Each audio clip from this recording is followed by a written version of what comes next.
أكلة النهاردة جميلة جدا والكل بيحبها، مفيش عليها اختلاف، وهي طاسة الفاهيتا بالفراخ. عملناها جميلة جدا. شايفين انا مقدمة جنبها عيش، بصوا، والجبنة بقى سايحة فيها وجميلة كده وبتمط. شايفة حاجة تحفة، وشايفة الالوان بتاعتها والخضار. ناخد كمان كده ونوريها لكم. الله على الجمال. يلا كملوا الفيديو للاخر عشان تشوفوا عملتها ازاي، وما تنسوش تشتركوا في قناتي عشان يوصلكم كل وصفات.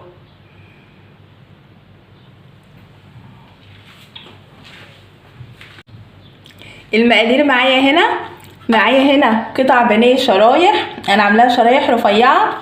غسلتها ازاي؟ شايفين الشريحه الاول اهي ما شاء الله. بصي غسلتها ازاي؟ غسلتها بملح ودقيق وعصرت عليها ليمون. لازم تغسليها كويس قوي وتصفيها، دي ما بيبقاش فيها اي زفاره خالص وبتبقى حلوه. معايا هنا جبنه موتزاريلا اللي هحطها على وش الطاسه بتاعتي، فلفل الوان احمر.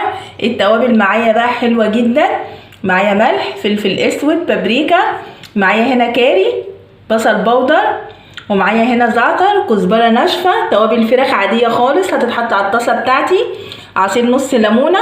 معايا فلفل اصفر شرايح كده، شايفه انا عاملاه شرايح كده بالطول، وطماطم برضو شرايح، بس انا شايله بقى ايه البذر والقلب بتاع الطماطم ومخليها ايه شرايح رفيعه زي كده.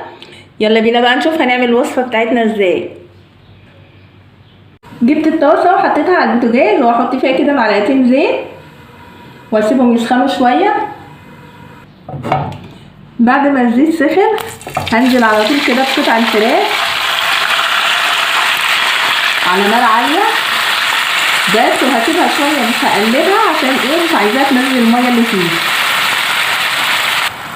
ولما ابتدى لونها يغير، بدا لونها يبقى ابيض كده، ابتدي احط التوابل واقلبها كده عادي بقى، واسيبها شويه على النار مع التوابل. ريحتها تحفه، انا عايزاها تتغلف كلها وتاخد من طعم التوابل. وهحط بقى ايه عصير نص ليمونه عليها كده، واقلب بقى اخلطهم مع كده الصوص الجميل ده. وننزل بالفلفل الالوان الاحمر شرايح كده، وكمان معاه الفلفل الاصفر. تقدري تضيفي ايه بقى، تقدري تضيفي فلفل اخضر لو عايزه، لو بتحبي الشطه تقدري تضيفي في التوابل، بس انا مش عايزاها حراق.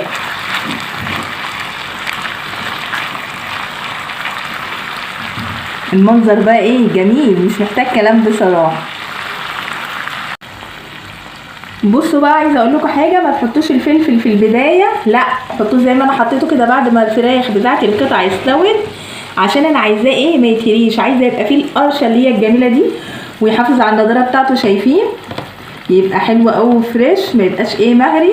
واخر حاجه خالص هحطها هي ايه الطماطم بتاعتنا الشرايح، بس انا ما حطيتهاش قبل الفلفل ليه عشان مش عايزاها تنزل الميه بتاعتها. شايفين الجمال؟ بس دي كده وايه وخلاص، وهطفي عليها واقول لكم نعمل ايه تاني. بعد ما سبت الطماطم مع الفلفل بقى والفراخ دي كده، اخر حاجه خالص هظبطها بقى عشان اغطي عليها واطفي رشه الجبنه الموتزاريلا الجميله كده.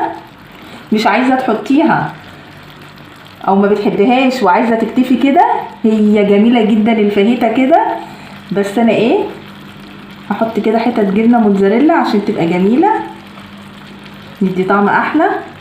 وزعيها بقى كده، مش عايزاها برضو ايه تغطي على الالوان بتاعتي، شويه هنا كده في النص، بس هغطي عليها بقى وما الجبنه تسيح هوريها لك. بعد ما غطيت عليها زي ما قلت لكم هشيل الغطا.